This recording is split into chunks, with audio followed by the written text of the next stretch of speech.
Over the years, we have all worked hard to improve the life chances of children and young people. Although we know a great deal of what we have achieved has helped many to thrive, not all have received the best start in life or benefit from post-16 opportunities.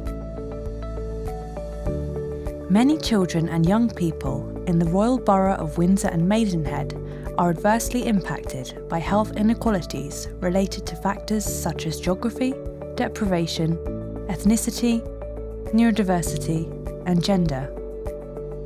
We are committed to continually working together to better understand and combat these inequalities.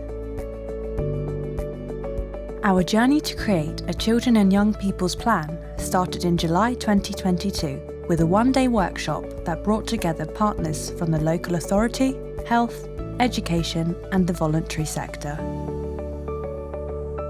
As partners, along with our Youth Council, we agreed our 5 key priorities. Be healthy. We want our children and young people to enjoy good physical and mental health and live a healthy lifestyle. Be safe. We want our children and young people to be protected from harm and neglect and grow up able to look after themselves. Be skilled. We want our children and young people to get the most out of life and develop broad skills for adulthood. Be financially secure.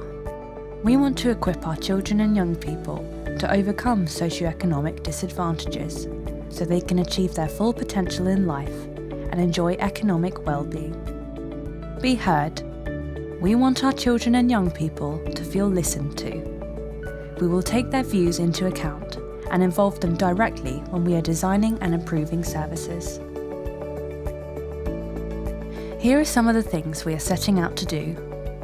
We want to ensure that children and young people with long-term health conditions are offered early psychological support.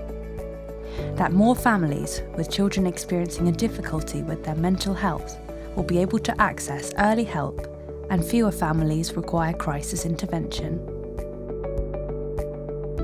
Within the borough, the uptake of the preschool boosters is the lowest across the Frimley system. To address this, we will work with GP practices to improve the uptake of the MMR vaccine, the 4-in-1 preschool booster, and the influenza vaccination for 2-year-olds. We will also seek to address inequalities by increasing immunisation rates in those communities with a historically poor uptake rate. The borough has a higher than average number of pupils with special educational needs and disabilities, also known as SEND. We will work hard to ensure children and young people with SEND are identified earlier so immediate action can be taken. We will also work with our early years and education settings to make sure all staff are trained in the identification of SEND and coordinators listen to families and act on their feedback where appropriate.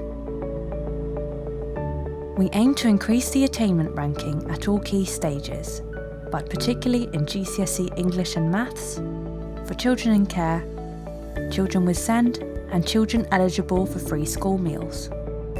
We want to reduce the number of exclusions for children in care and work together to reduce risk-taking behaviours and do more to support young people and families most at risk from substance misuse. Rates of self-reported smoking, drinking alcohol and taking drugs other than cannabis across the borough's 15-year-olds are higher than in the rest of Berkshire East. In the borough, 6.3% of young people aged 16 to 17 are not in employment, education or training. This is significantly worse than the rest of Berkshire East and England. We will work together as partners to reduce the number of 16 to 17-year-olds not in employment, education or training. In line with our health and wellbeing strategy, our shared vision across health, education, local authority and the voluntary sector is that all children will have the best start in life, the benefits of which will continue through adolescence and into adulthood, have access to help when needed to prevent needs escalating, enjoy good physical and emotional health and well-being, live in safe and supportive families and communities, We will continue to invest in recruitment and retention, training and education, so we can provide sustainable interventions that ensure our collective long-term goals are achieved. We are confident that, as a system, by 2028 we will have succeeded in delivering significant benefits to the borough's children and young people by achieving the ambitions set out in our plan. If you would like to learn more, you can find the full details of our Children and Young People's Strategic Plan by visiting our website.